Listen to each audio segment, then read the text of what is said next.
Hello and welcome back. It's Wednesday night. It's the Game Huggers Game Hump. It is your midweek addiction, and we're back again with an awesome podcast here live for everyone. It is Mrs. Darovich's amazing podcast for the Goonies. Anyway, we're here and we have a panel of amazing, special, smart people. They're the best. Believe me, they're the best, the very best. We've got Dragon Master Dan. Welcome back. Hello. And we've also got Opethian is here. Hello. Yes. It's exciting to have you, I'm sir. here. Hello. How did you get to be a part of it this week? We're so excited to have you. How did you get here? I wasn't a loser this week for some reason. Now, you were invited last week, correct? Yeah, no, I don't check Facebook. You said a thing on Facebook, and then I checked it like the next day, and it said, "Hey, there's a message for you here," and I'm like, I don't. Yeah, I'm more of a Discordian. I'm not much of a Facebookian, whatever that means. Discordian. So Discord is the way. I think so. I mean, Hey, as they say in Chicago, whether it's Discord or that cord, all the cords get tangled up. Then you got a mess. Wow. Yeah. Dan, I'm glad that your health is turning up there. Absolutely. You're in good spirit. If it's Discord or Datcord, do you think there's going to be a Datcord? Someone will make a competitor for Discord and call it Datcord? I think we've got the $1 million idea. Spectacular. So this week we're going to talk about a few different things. We've got some topics that were suggested by our good friend Gredler. Shit, I almost said Gerald's. I was going to say Gerald's, and I'm like, that wasn't it. He's nothing but Googler in the contents. You got to I goggle the hear contents. like the Gredler. It sounds an awful lot like the Riddler. And if we look at his questions, they're almost like riddles. They are. You have to piece the letters together and what is he trying to say? Well, we'll just run it through the bat computer. Gosh. All right. You're a typical drinker. Yeah. All right. So this week we're going to talk about a few different things. We have awesome topics that have been picked out for us. Yeah. That was weird. We're going to talk about Dragon Quest 11 side quests. Are they worth it? Red Dead Redemption was the biggest game that came out in the last week, and everyone's playing it. It's Grand Theft Horse Auto. And some ideas we were going to talk about this week was Red Dead-like games in the retro gaming scene. So Red Dead Retro, some games that were like Red Dead Redemption, but they're retro games, or classic games, or whatever. And then a few other topics we're going to kind of run down if we have time between now and 10 p.m. Central Time. So, with that being said, would you like to start off with something interesting that each of you would like to talk about? Perhaps some new pickups, or perhaps some pickup trucks. Oh, do you have anything? No. Thank you. I Good. picked up some beer. I did too. I got some Red Hand Milk White Stout. It's pretty tasty. I got some old Rasputin. Pretty good. Is that an IPA? I'm sure it is. It's a stout, actually. Is it? Good for you. You're drinking like a real man. Is that what men drink? Men drink stouts. Yes, but they actually will get their beer from old Rasputin. He is a man who lived down nearby Chamber Pot, right outside of Outhouse. He is very good at making homebrew liquor. Old Rasputin. Rasputin and Bartok the Bat. Well, Bartok the Bat has a different kind of accent. If you wanted me to try it, I probably could. Zoinks. Zoinks! Like Shaggy sounds a little bit different. I think you got a mix of the two. Oh, God. So, okay. That escalated. Yeah, it did. I have yet to play Dragon Quest 11. Do you want to hear about pickups? Well, yeah, that's what I'd asked. Well, yeah, and you asked Ope, and then Ope didn't have anything, but I do. All right, well, let's hear your new pickups, Dan. I'm excited. What does he have to talk about? What is his absolute perfect pickup line? And let's try to set him up here. Say I am Andrew Darovich driving the bus. What would be a good pickup line that you would use on him? Now let me try to set the mood. So what is Andrew's pickup line on the bus? No, what would you do to pick up Andrew if he was driving up on a bus? If you drove up to your street and you opened the door and he was like, "Hey, how you doing?" Hey. Well, if you're trying to lure Andrew somewhere, be like, "Hey, I hear there's a bunch of Japanese teenage idol singers." Heyo. And I don't know. Yeah, that's all I can think of. Do your worst. Well, my worst. Well, I actually have something rather good, and this is true. One of my favorite TV shows of all time came out on Blu-ray this week, or last week, and it's Batman the Animated Series. Saw that. Nice, very excellent. And Is that every episode? so it is all 85 episodes of Batman the Animated Series. It has the 24 episodes of the new Batman Adventures, which in some foreign territories was packaged as Batman the Animated Series, but it's a different show. It also has the 2 Batman the Animated Series feature films. Which Batman includes Mask of the Phantasm. Nice. And Sub-Zero. Batman Sub-Zero, yes. Very so cool. all of those are on Blu-ray. There's also some stupid crap with it. There's some Funko Pop little minifigures. They're hideous. They're not on model or even trying to look like the ones from the cartoon Sad. at all. But there's some kind of interesting packaging as well. There's some 3D-like cards, and I'm trying to think of the way to describe this. But they're reality. Did What? you say virtual reality? No, augmented reality. No, they're not augmented reality cards. But those are so cool. So these are not cool. Oh, someone said they called us nerds. That what a dick. And then someone said that was a really good Shaggy impression. I don't know if the 3D-ness shows up on the camera. Is that Poison Ivy? It's Poison Ivy and Batman. There's a handful of these different cards, and they're actually like 3D. They're not holographic. There's a word for this, but I can't think of how they're lithographic. Maybe lithographic, but do you see the 3D-ness over the camera or no? No, I see the green penis. Quit looking at Sarumaru's camera, especially around St. Patrick's Day. Jesus. I get it. I don't get it. Loud and clear. That is joke. There's the joke. Laugh, please. That's the joke. It's like Jeb Bush when he's like, "Please clap." It's McBain. That's the joke. Please clap. Please clap. What about you, Jash? Where's your pickups? I didn't get anything new this week. Literally, I didn't get anything new. I'm selling some stuff. On what are you selling? Turbobs?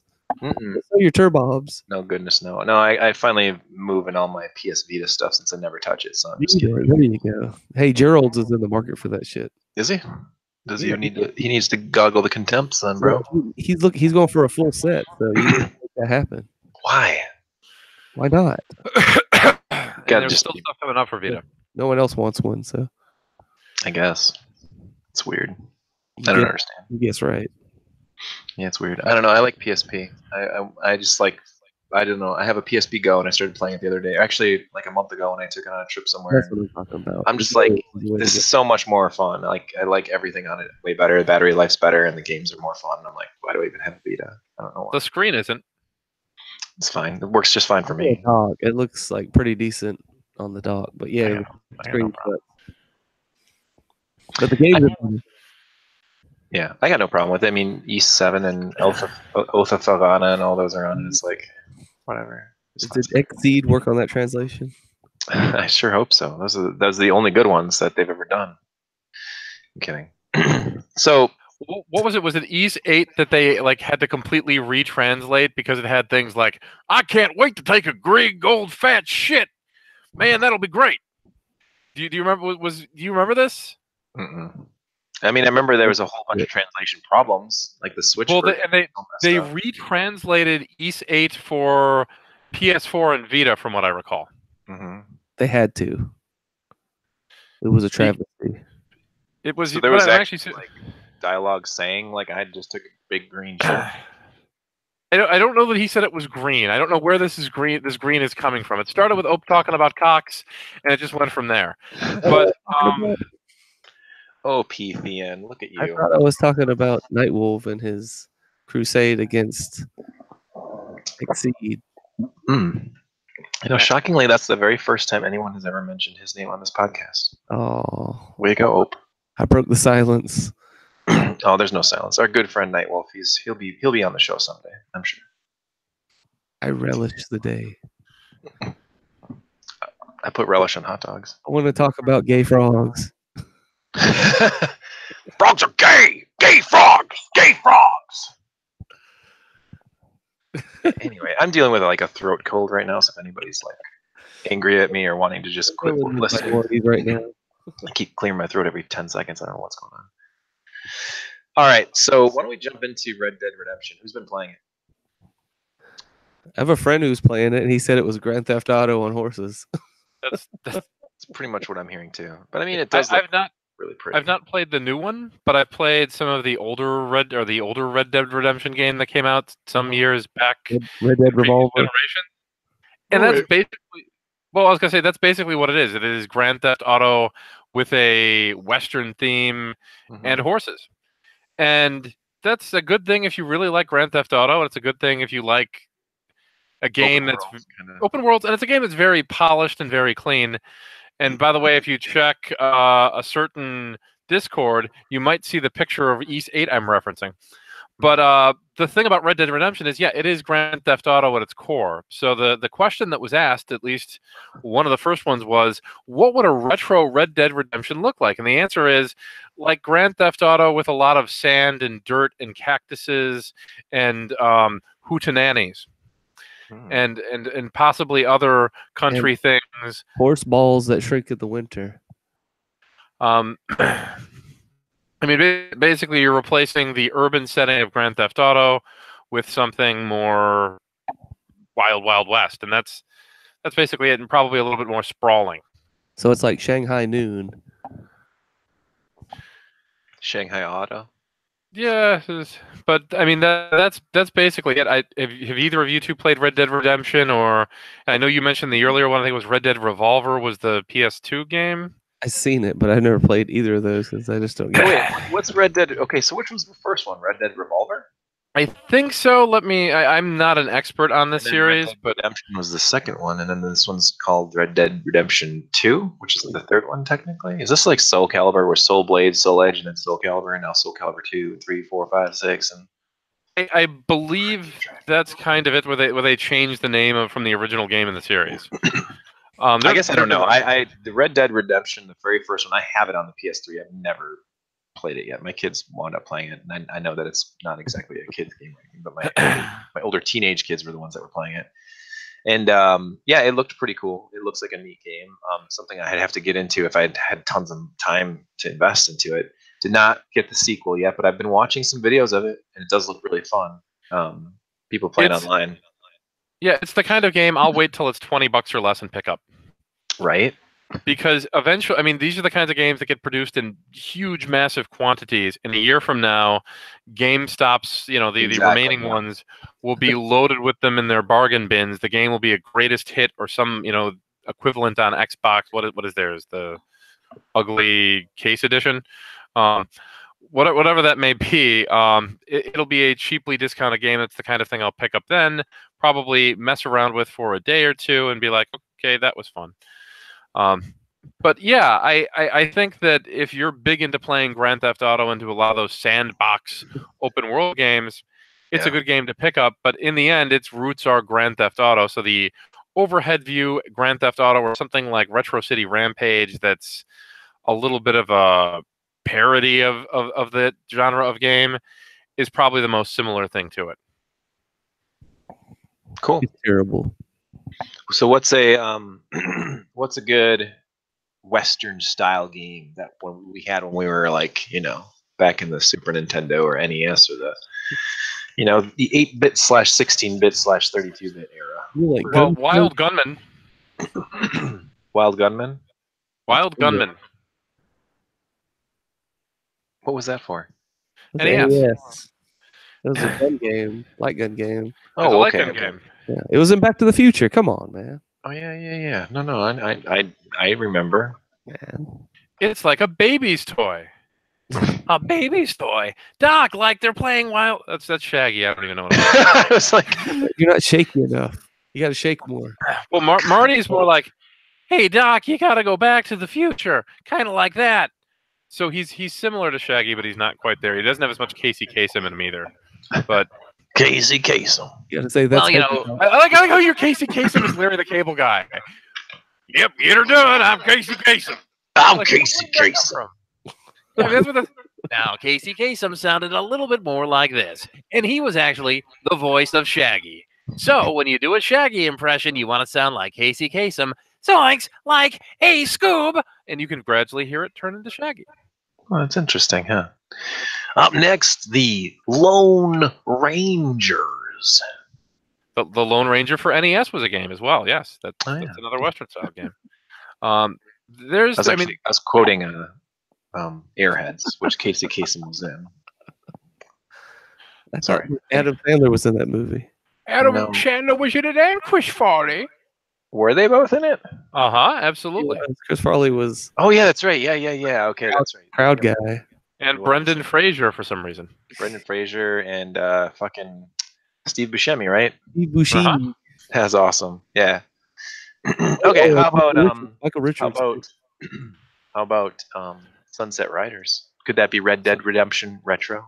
No, it's more of a beat 'em up.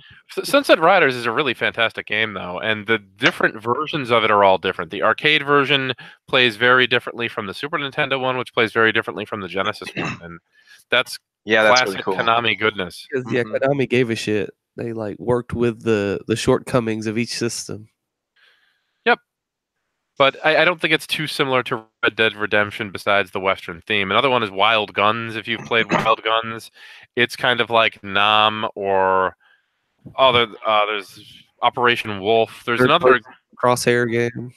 Yeah, there's a couple of other games that are like that. I think another one is Blood Brothers, Cabal.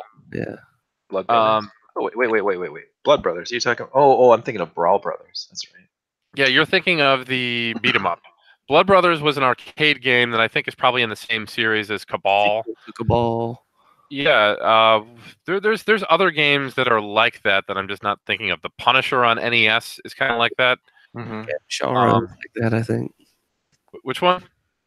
I think it's Gamshara. It's like one of those Crosshair games, I think. Yeah, but Wild Guns is a Western robot-themed game where you're in the Old West and you're either like Calamity Jane, Wild Guns, or generic cowboy, and then you blow up robots in the Wild West. There was a new one. That's a Natsumi, right? Well, I don't think it's. Yeah, I think they added like a level to it, but beyond that, it's the same as the Super NES game, just with a widened aspect ratio and running in HD resolutions. Is it fun? It is. It's an excellent. It's hard as heck, but it's a lot of fun, especially if you do multiple players. So, yeah, if you've got a PS4 or a Switch, I think there are PS4 and Switch versions of that available. I don't know if it's on the Xbone, but yes, it's Natsume. That's awesome. Who did that. Well worth the pickup. Right. That's really cool. What about Oregon Trail? That's a Western game, right? It is. And that's open probably very closely related to Red Dead Redemption, if you think about it. It's probably the only one that's close. Well, you walk around, you shoot buffalo, you die of dysentery. It's great. I liked Red Dead Redemption better when it was called Wild Arms. Well, that's an RPG, though. Yeah, and Wild Arms, besides like the... It is not.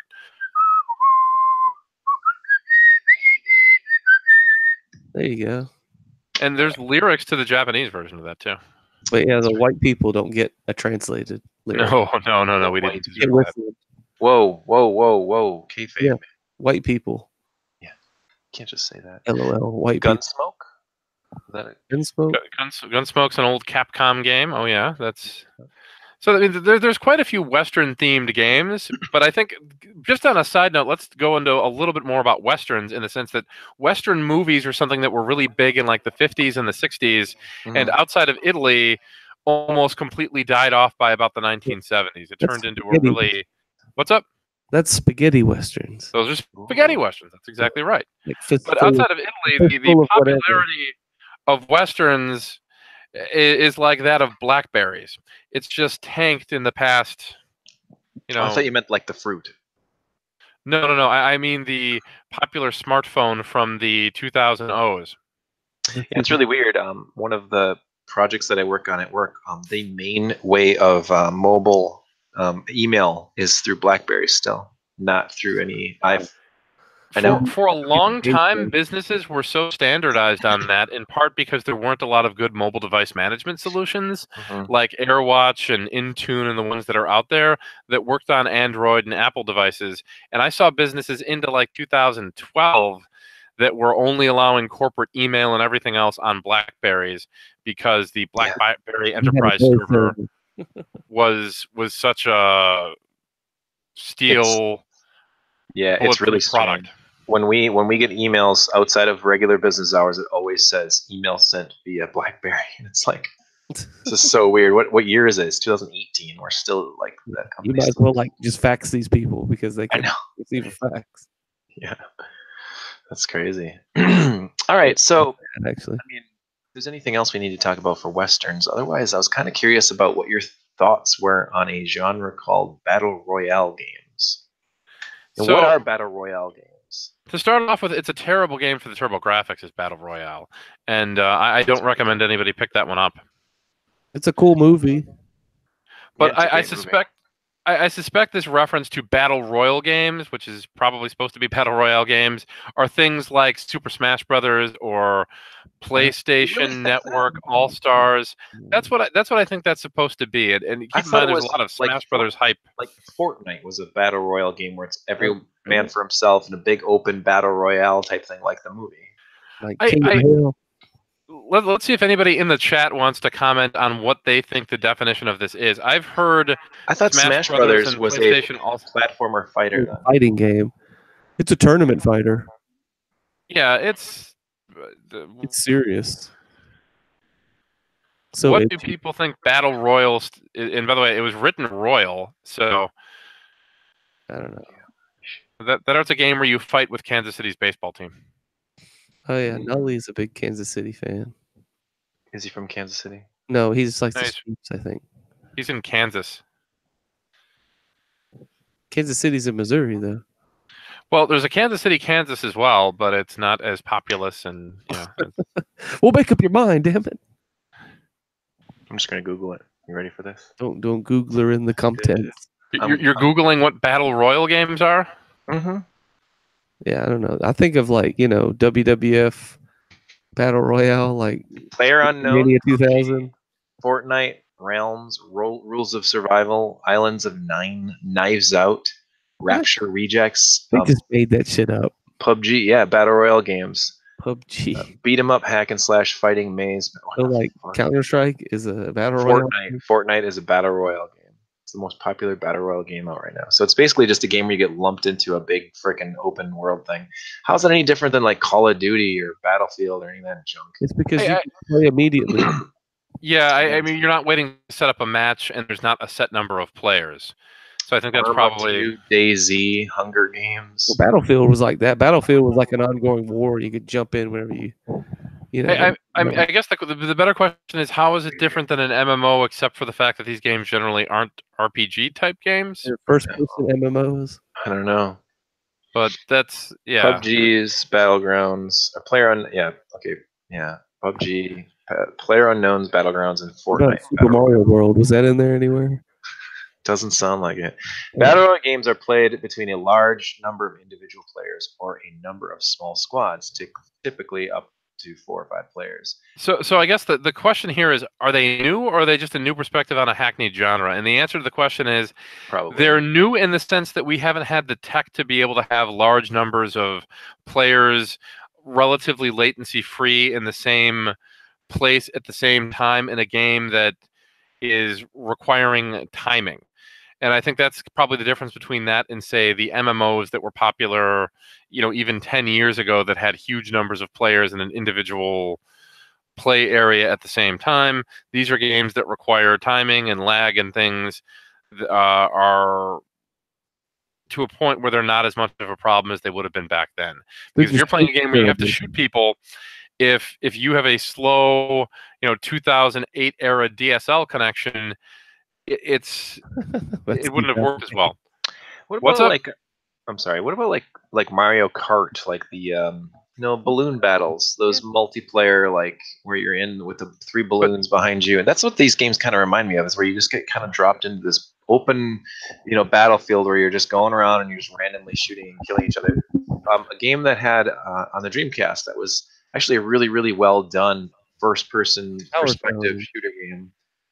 Fur Fighters. Fur Fighters had a really good versus mode where you could play 4 players split screen in the big open areas, and the level designs were really fun, and the open worlds were really fun. But isn't Halo 2? Doesn't that have that? I mean, how is this a new concept? I don't Well, I think it's just, I think the big thing is the number of players and the fact that the game doesn't end. It's just the servers left online, and people can hop in anytime and play as part of an existing or ongoing war, and people then will set up their own, guilds, or not guilds, but teams or whatever else, and try to team up to do more damage or to cover the other people's backs. And this allows for strategy and combination and things of that nature to improve your odds of getting a high player rating and so on and so forth. So these are the I think the scale is the new part of it, but the genre itself is been around forever. Been around since the days of Duke Nukem 3D. Yeah. So yeah, I think to that degree it's interesting. I know we didn't quite agree on what the Battle Royale game was, and I've not heard that term used in specific reference to that, but I think Smash Brothers is called Smash Brothers is something different. It's like a platformer fighter. It's a fighting platformer or something. Dude, it's a tournament fighting game, man. It's a flatformer. It's hardcore. It's hardcore 2D fighter. It's hardcore. Wow. It's got Tude. It does have 90s too, that's for sure. Tude. I mean, Simon Belmont's going to be in it, right? Or is it Trevor? Villager is the best. So the good news is they've got Simon Belmont. The bad news is it's the one from Captain N. I'm Simon Belmont. Is it really? Is it really? Okay. Damn it, Dan. I'm Mundo. Pretendo. All right. Well, I don't play these kind of games, so I really don't know what I'm talking about. What about Let's look at the chat and see if anybody else is discussing. Oh, good. Saru, I always thought it was basically any game that requires you to fight a number of opponents. Also, your mom. PUBG and Fortnite are the two. Yeah, that's exactly what we're talking about. I don't have anything more to say about Battle Royale games. I don't play them. So they suck. I don't care either. Super noob. Yeah, I don't know what I'm doing. I'd rather play Monopoly. You're in a Monopoly. You're in a Monopoly, son. Yeah. So, okay. How about these side quests in Dragon Quest 11? We're still talking about Dragon Quest 11 a month later. We're still talking about this. So Dragon Quest 11 has a whole lot of side quests, and these can be simple things from, hey, I totally lost this item. Here's the recipe to make it. Gather all this shit, make this item for me, and then I'll give you something. To having to pick up an item or kill a particular enemy or perform a particular type of cooperative special attack, or there's all sorts of different things. What it turns into is at a certain point you might say to yourself, what do I get if I complete this quest? Is it something that I want, or is it garbage?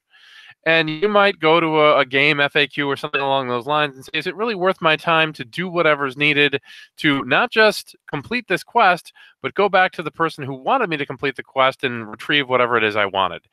And in a lot of cases, I didn't think it was, but it all depends on how valuable your time is to you and what you prioritize as far as playing games. I think there's certain items that were worth picking up. I think there's certain ones that weren't, but it turns into how you want to spend your gaming time and how much of a completionist you are about getting all of the little micro things done as part of your gaming experience. And for me, if you like the game that much and want to go back and replay it a second time and do all the side quests, great. That's a good way to do it, but I don't find going through things that are that tedious to be fun. Opie, what do you think? I don't know. Like I did the quests that were convenient, and they usually had pretty decent items. But I don't know. The game is really easy unless you turn on, getting half experience, because if you do any bit of grinding early, like all the bosses are really easy in the game. I had problems with one boss fairly late in the game, and it killed me once, and then I went back and did some grinding, and had no problems. So Nice. But it's very with the default settings. I think the game is very casual. yeah, it's a very Not accessible hard game, to is the way I play. would Yeah, describe it. you don't really have to know too much to get through. If you just do like a little, if you just grind, just get cash to get all the weapons in the town before you move on, like you'll be Or game well the ahead of casino, everybody, you know, or go to the casino and blow it all on a slot machine or something. get that Gringham whip. The gingham whip. But what I was going to say, the other thing that's worth noting about the Dragon Quest games is that they're fair. I've played some RPGs back in the day by Namco, and the Tales of Vesperia. Those are bullshit. I probably need to explain this to Josh because I don't think you play as many Japanese RPGs. But Namco had intentionally kind of thrown off the leveling system in some of these games to require you either to grind a whole lot or pay for downloadable content that upgrades the level of your characters. Wow. So they tried to incentivize giving them extra money to not have to grind. That's pretty Way to crazy. win. And that's something that fortunately, with Square Enix, that we don't see with Dragon Quest. But as we see more and more DLC, those are the kinds of things that concern me in the future. Yeah.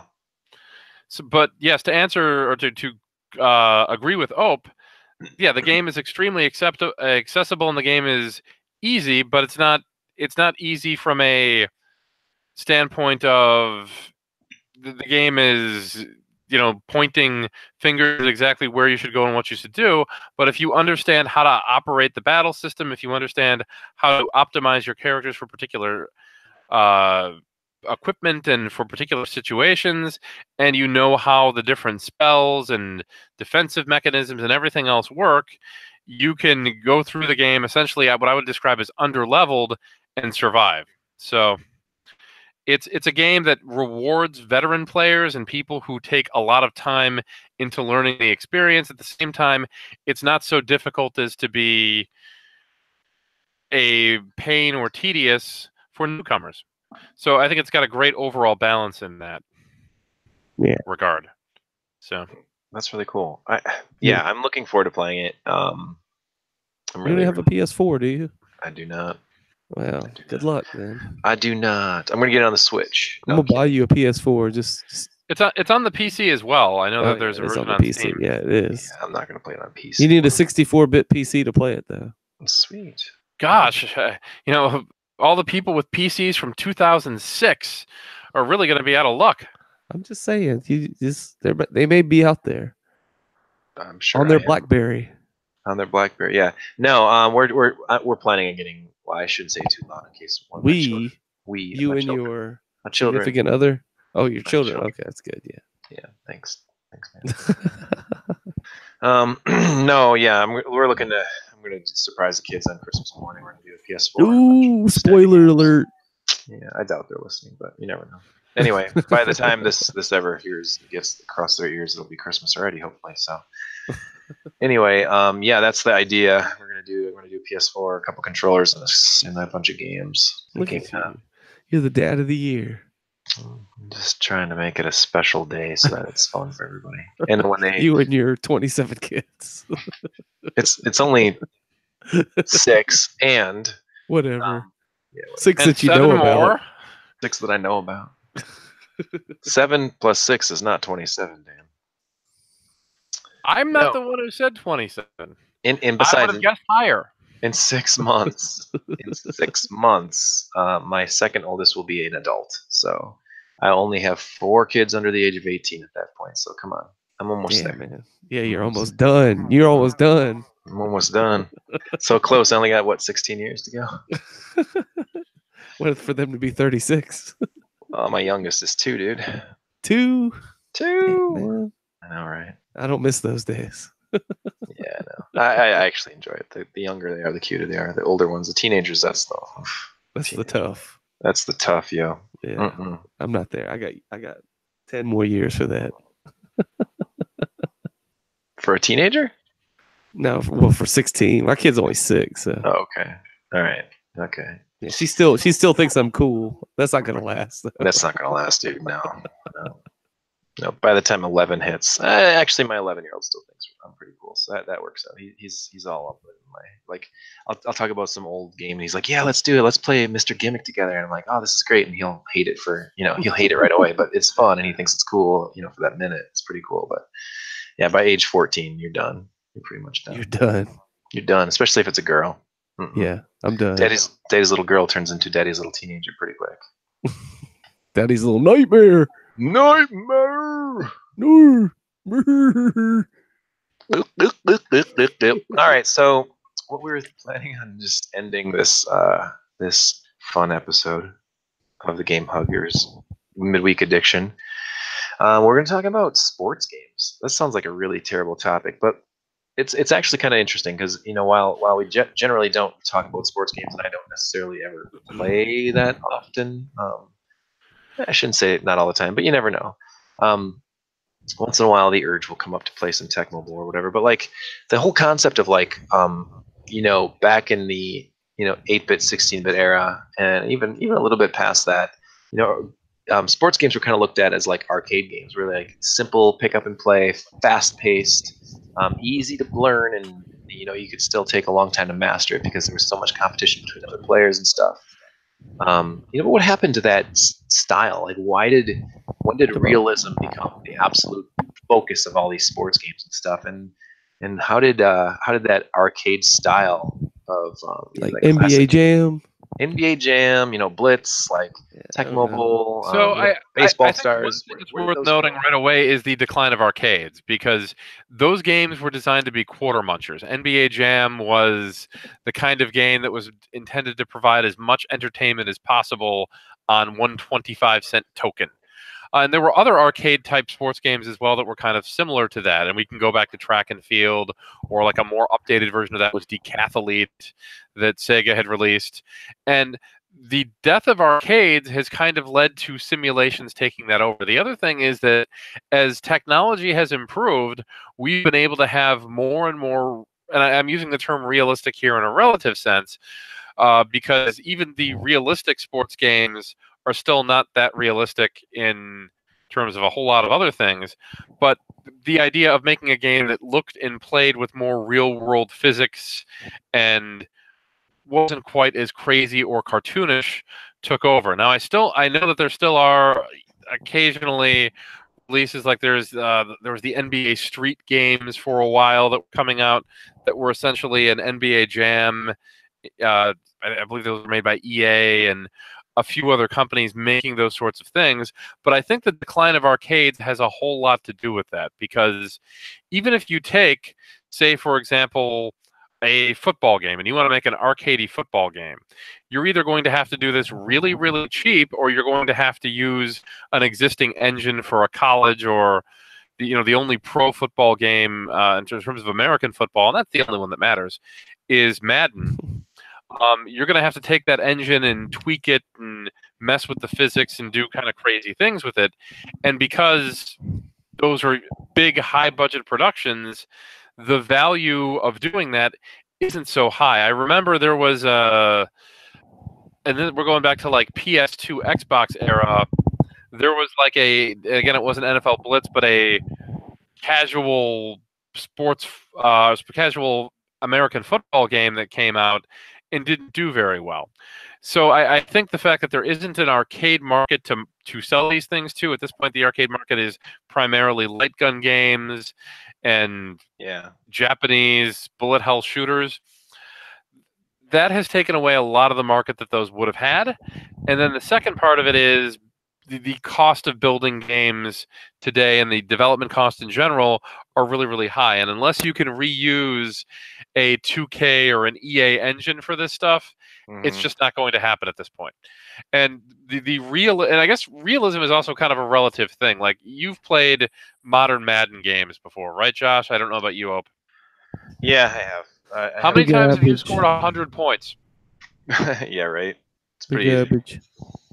pretty average. You can do this very easily just by doing things like figuring out, okay, this receiver in this position almost always catches this.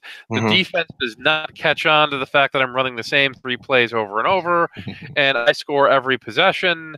Well, the thing too is like Madden by default hits you with 5-minute quarters, so a game will only be 20 minutes. So then you're probably only going to score 40 to 50 points, and your opponent's going to score 20 to 30 points or whatever. But if you do switch that to 15 points, it is a guaranteed 100 points. There's no way that you could be stopped. And it's the same sort of thing if you play NBA 2K. You can, if you put that to 12-minute quarters, it's going to be ridiculous because the way the sliders and whatnot are supposed to adjust does not work properly. To account, well, it's not that it doesn't work properly. It doesn't account for understanding how to catch and release and switch your players out when they're tired and everything else. So a wide open player who's a garbage shooter, if he's wide open enough, will make 95% of his shots, even with the stock sliders.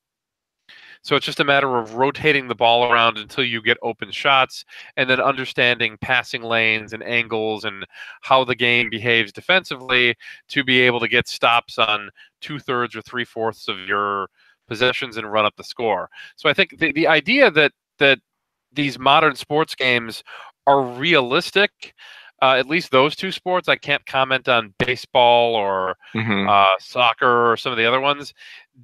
They're definitely not if you understand how to play the game, but they're more realistic than what I think he's referring to with regards to the arcade style sports games, in that you had games with unrealistic physics where you'd have a guy throwing the ball all 100 yards at a perfect spiral throw that's easily caught, or somebody dunking from the 3-point line, and crazy things you would see in these old arcade sports games. The physics are more realistic, but the games themselves are not in other ways. Yeah. I do know that there are new, what is that called? RBI baseball. Like there's new RBI baseball games that come out in the last like 2 or 3 years for like. There was one that came out for. Yeah, there was one that came out for I think the 3DS as well. Yeah, and those are arcadey style, like more fun, less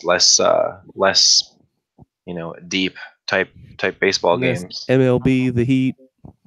Yeah, well, what I was going to say is they have stuff like that comes out on handhelds a little bit more than on the traditional consoles, in part because the development costs are generally lower. So on the 3DS, you have a bit more experimentation with regards to that sort of thing, like an arcadey sports game that possibly comes from Japan, where baseball is very popular, and you might get something that plays a little bit more like the old SNK baseball stars than the latest MLB game. Baseball stars. Professional. Sorry. Yeah, that's a great game. I love Baseball Stars. That's something SNK should come out with as a new one. Screw all the King of Fighters every year. Just come out with a new Baseball Stars or new Magician Lord. Just put the current roster in there. Here's actually let's go to another topic here. Who really likes Magician Lord? And I don't mean in a nostalgic way, like it was one of the first. Magician Lord. I love it. I think it's awesome. It's a perfect combination of a little bit of Ghouls and Ghosts, a little bit of Shadow of the Beast, and a little bit of Castlevania all put together, and it's really well done. And yes, you get that underground level, and it's bullshit. Dude, what do you think of the last level where there's like a bridge that you can't not die on?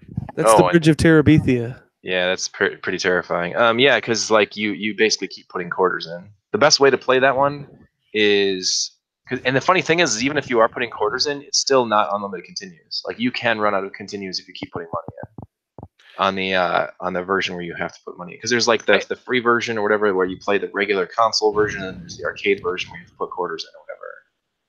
Magician Lord to me is a game that I think is a little bit overrated because of nostalgia. It was one of the first 3 or 4 Neo Geo games, along with Nam and Baseball Stars. Exactly right. It was a launch title. It was a game that was on almost every big red Neo Geo cabinet you saw as a kid, and I think a lot of people are fond of it. And you brought up Ghouls and Ghosts and a couple other games. Another game it reminds me of is actually Altered Beast, because you're transforming. So much better than Altered Beast, but yeah. It's better than Altered Beast. I agree with you on that. But the difference is everybody knows Altered Beast is garbage. Everybody looks at Altered Beast. There's some people that swear by it as it being a fun game, a great back-end title for the launch. Sega Nerd Boys. Yeah, ask Tim Houston. Tim Houston will defend that fucking guy. That fucking guy. Fucking Timmy boy. And I'm not arguing that Magician Lord is a better game than Altered Beast, but I'm saying it's a game that didn't age super well and did not age as well as Ghosts and Goblins or Ghouls and Ghosts. I think it's fine. It's all memorization. It's just like fine, nostalgia. I grew up with it. I really enjoyed it. Like that's one of my very first Neo Geo experiences was Magician Lord. It was the first thing I ever played in the arcades. It was bigger and badder. It was badder. It was a mega shock. It was 80 mega shock. It was good. I still enjoy it, and I have beaten it. And obviously, I used like as many continues as I possibly could, and I did beat it on MAME also with like save spots and stuff like that. You might have a world record if you use MAME. MAME. But I think it's great, and I know that levels do get cheaper later on. The platforming is absolutely miserable and punishes you to death. But like, watch speedruns. There's people out there that have like mastered the game and they're really, really good at it. So. Worldoflongplays.net. You watch I've seen many of their YouTube videos. And one of the things, it's actually a very visually interesting looking game with a lot of neat transformations and a lot of well-designed sprite work and backgrounds and everything else. I just think the game kind of plays clunky, especially towards the end. But it has huge sprites. Those sprites are huge. What are some of the taunts, like the bosses and stuff, like the first stage, like when you fight that guy? Wow, what does this say? He's so funny. Talking about Ming the Merciless? Yeah, no. What? Is he? No. That's Josh's friend in the chat. It's Meng, yeah. Meng. Oh, is Meng on chat? No, I don't know. Mengus? Charlie Mengus? Cunnilingus? What's wrong with you? So anyway, since I brought up Magician Lord as being a game that I think a lot of people have nostalgia towards and maybe hasn't aged super well, do you guys have any suggestions of games that everybody loves but you think are a little overrated? Yes. Okay. Fortnite. PUBG. Everybody loves PUBG. Fortnite. Call of Duty. Yeah. Are you talking about like fun, actual old school retro games that people are in love with? Yeah, I got a good one. Sure. And I actually have played it. I played it just the night before Halloween during an event that I ran. And I think it's all right, but I still just don't. I'm not in love with it. That's the original Splatterhouse. I just don't get it. I just don't think it's that fun. Okay, so I'll tell you, I agree with you, by the way. So the thing about Splatterhouse is I don't necessarily think that Splatterhouse is a game that was great. I think it was a game that was gory and violent, and that it was edgy. Yeah. It was edgy. It was the badass game that your parents didn't want you to play, but you were going to go over to Billy's house and play it all night in the dark because that makes it scary. Only on the TurboGrafx 16. And the Sega Genesis. Well, Splatterhouse 2 and 3 were on the Genesis. 2 and 3 were on the Genesis. But NEC marketed the hell out of Splatterhouse as well. I remember getting like those TurboGrafx little catalogs, and there were Splatterhouse T-shirts and all sorts of merchandising for a game that was a Namco game.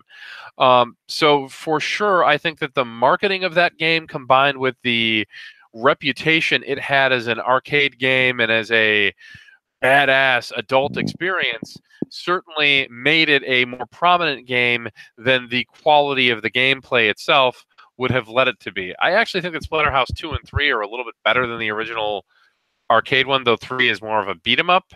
But yes, I agree with you. Splatterhouse is a game I also consider to be a little bit overrated. So the third one is the beat-em-up one, right? Yes. Okay.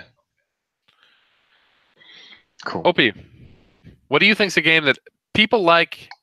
It's nostalgic. Maybe you see why people like it, maybe you don't, but you think it's overrated. No, that's tough. And there's a lot of games.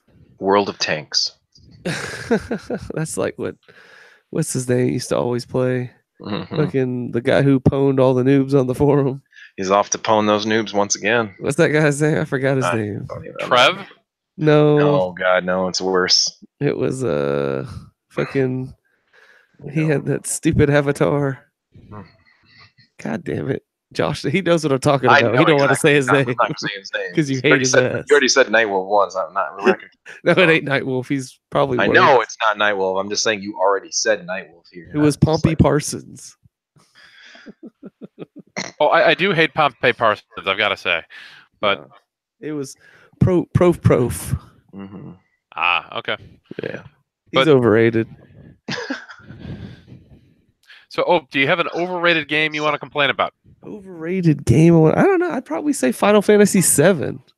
I agree. Yeah, Final Fantasy Because VII it was like I played it when it came out, and it was it was the biggest RPG in its day, but like it's a chore to go back and play now. Like I don't want to sit through it. It was kind of a chore to go back and or to play even back then, and I think it's a game that was the first fully 3D RPG, and it had very high production values. It did. There were extremely high quality cutscenes that were pre-rendered and looked beautiful on the original PlayStation. And it had a badass nature to it. Barrett sweared, "Oh my God!" in a video game. He said shit. And he did. He said the S word. He said shit. And you had you had the ability to create a world that had started to look a little bit dystopian. You had the ability to show urban decay in a game in a way that you didn't on previous generations before. So you could create a city like Midgar that showed a very high-tech area and an area that's clearly like a slum. And there were things about the way the game that was done that were very innovative, but I think from a character standpoint, from a gameplay standpoint, from a story standpoint, it wasn't as good as Final Fantasy VI was, let alone some of the even better RPGs that had existed in the previous generation. And just for a little bit of a side note and tied to our PlayStation Classic discussion from some weeks back, I had played Wild Arms a little bit before Final Fantasy VII had come out in America. I think Wild Arms had come out around May. I had it before 7. Yeah, which was right around the same time that I got a PlayStation for myself. And I thought Wild Arms was a better overall gaming experience than was Final Fantasy VII, even at the time when Final Fantasy VII was being hyped to all heck and praised for everything else. To me, it was a big, shiny disappointment. I wouldn't say disappointment. It's one of the better games in the Final Fantasy series still. I mean, I would rather play it over 9 or 11 or 12 I'd or rather 13. play 9. 9 was I'm sorry. I didn't mean 9. I meant 8 maybe. 8, yeah, 10. 8 was a chore to play too. Yeah, I agree. 9 I think is better. But I don't think it was as fun to play as 6 US 3 or 4 US 2 or a lot of other RPGs that I had played up to that point. As I mentioned, Wild Arms, Chrono Trigger, Earthbound, the Lunar games. There were a lot of RPGs I liked a lot more than Final Fantasy VII, even when it was new and extremely popular. Right. So yes, that's a game that I consider to be a disappointment as well, and I agree on all of your opinions, at least with regards to those two games. There you go. What about you, Ope? Did you say one already or no? He said Final Fantasy VII. I know, but he took it over like it was his own, though. Oh, man. Oh, okay. Okay. Okay, so Splatterhouse and Final Fantasy VII are two games that were very, very popular that we think are a little bit overrated. All right, cool. What about you, Dan? Well, I had mentioned Magician Lord, but since we're going to do a different, or since you're asking, another game that was very, very popular that everybody loved that I thought was overrated is Mortal Kombat. Okay. Mortal Kombat! And Mortal Kombat was a game that was really, really popular because it had digitized characters and looked realistic and had blood and was hardcore. It was edgy. It played like trash compared to not Street Fighter 2 Turbo, but compared to Fatal Fury 2 or Fatal Fury Special. World Heroes 2. World Heroes 2 didn't come until sometime later after Mortal Kombat. I'm thinking the original Mortal Kombat came out in like 92. So by that time, you had Fatal Fury 2, you had Street Fighter 2 and Street Fighter 2 Champion Edition. But the SNK fighters hadn't quite fully developed. But I think, in general, as a franchise, I've never been a huge fan of Mortal Kombat. That's not to say that I hate the games. I just don't think they're that fun. Well, the first one, when the first one came out, I remember I think I played it once or twice in the arcades, but I really never got a good chance to sit down with it or stand up with it in the arcades. There's always had a decent line around it, people trying to do fatalities and whatnot. And when it finally did get released in consoles, I'd rented it and I brought it home and I was like, spent a whole day with it. And by the end of it, I was like, man, I'd rather play any other fighting game than this. The ports, the console ports were pretty terrible compared to the arcade. The Super Nintendo port actually played pretty close to the arcade version. It just didn't have the blood, so everybody complained about it. The Genesis version looked and played like dirt, but because it had the blood code, people liked it more. Yeah. Yeah, it was weird. But then, like, also, you know, at that time, I think Street Fighter. So '93 was Mortal Kombat was released on the Super Nintendo, but Street Fighter 2 championed it, or Street Fighter 2 Turbo came out that same year, and it's just like there's no competition. There's no even. It's not even close. Like, but by the time that Mortal Kombat 2 had been ported by Acclaim to the Super Nintendo, they had fixed it. Like, that is a really, really well done fighting game. As far as like how much of an improvement it was over the first one, it's a huge improvement over the first game, but I'd still rather play Fatal Fury 2 or Fatal Fury Special. Fatal Fury Special. What about Bubsy Paws of Fury? Yes. You thinking of Brutal? The Brutal Paws of Fury. Brutal. Yeah, Paws of Fury. God. That's what he's thinking of. That and Balls. Balls, yeah. Balls are good. Balls. I love Balls. I love Balls. Everybody loves Balls. You gotta like Balls. It's a great energy drink. Yeah, I know. Balls. I remember that. But yeah, sure. Mortal Kombat, Splatterhouse, you know, and Final Fantasy VII, very, very big games that we're not necessarily sure were as great as everyone thought they were. It's interesting too because we're picking out Splatterhouse and Mortal Kombat, which really sold on the idea of that '90s tude, the attitude concept. Tude. 90s tude, dude, rather than it being like actually well produced or well, you know, put together games. It was mostly just that it was edgy, you know, and that's what got it. It's like punk music. It was edgy. So, is it really? Yep. So I took a look at the chat, and there was a comment from our good friend Sarumaro, and he asked, "What about Thousand Arms? I really enjoyed that one on the PlayStation." Now, I just want to comment real quick. Thousand Arms didn't come out until '98 or '99 in America, but if you're not familiar with the game, it's a combination Japanese RPG and dating sim, and it's made by Red Company. Yeah, Thousand Arms, and it's made by Red Company, who also made Sakura Wars and Tenge Makio and a handful of other games. And it's actually it has really great art. It has like 2D battles that look kind of like a Tales of game. And it's definitely an intriguing piece of software. I don't think it has a great story.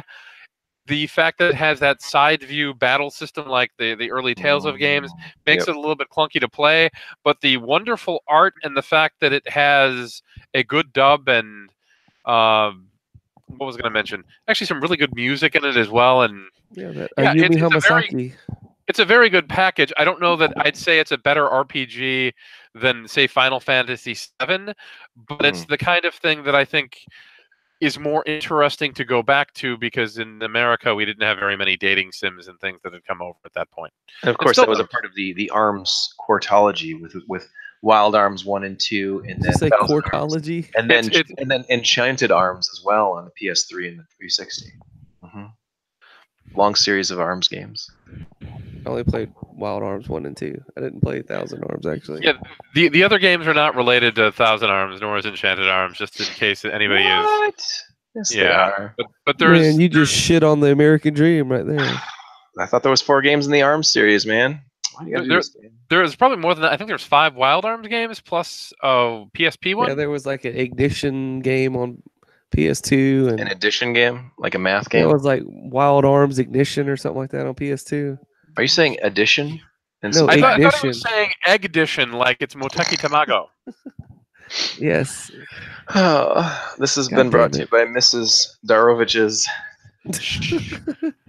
Derpy School for Derpy Derpsa. No. Anyway, we are hitting the 10 minute mark. We got to stop. No, we're hitting the 10 p.m. mark. I have to cut us off. It's an hour of talking, yammering about random old things. Man, you fucking old man. You just call me. Don't. Fucking. Fucking. You just call me fucking. Fucking old fuck.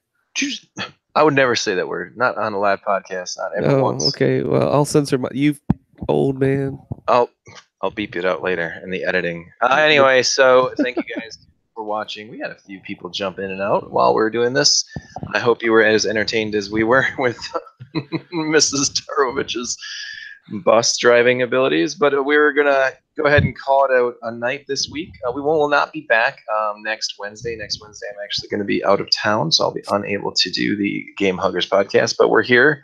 And a fun fact about tonight's episode is actually our 3rd anniversary. 3 years of doing this podcast. Started this back in the fall, late October of 2015. So I was there. 3 wild years. 3 wild years of the Weird, podcast. wild, wacky years. Wild and wacky. So yeah, if you want to check us out, we're of course always going to be on TuneIn as well as Podomatic. Just check out our RSS feed, which you can find on the Facebook page, which is facebook.com/gamehuggers. If you want to follow me on Twitter, you can of course check me out at _Joshua Turbo. Don't forget the underscore is the most important underscore in all of the internet. If you want to find Opie, you just go ahead and check out Opethian. Just look at your pants and start laughing. Look in your pants and start laughing. And then, of course, if you do want to hang out with Dan, he is, of course, always going to be on pornhub.com/DragonMasterDan. Thank you guys so much for paying attention to us and listening again this week. We'll be back again in 2 weeks. Later. Oh, bye-bye. Yeah. Yeah, you do that. Mm-hmm.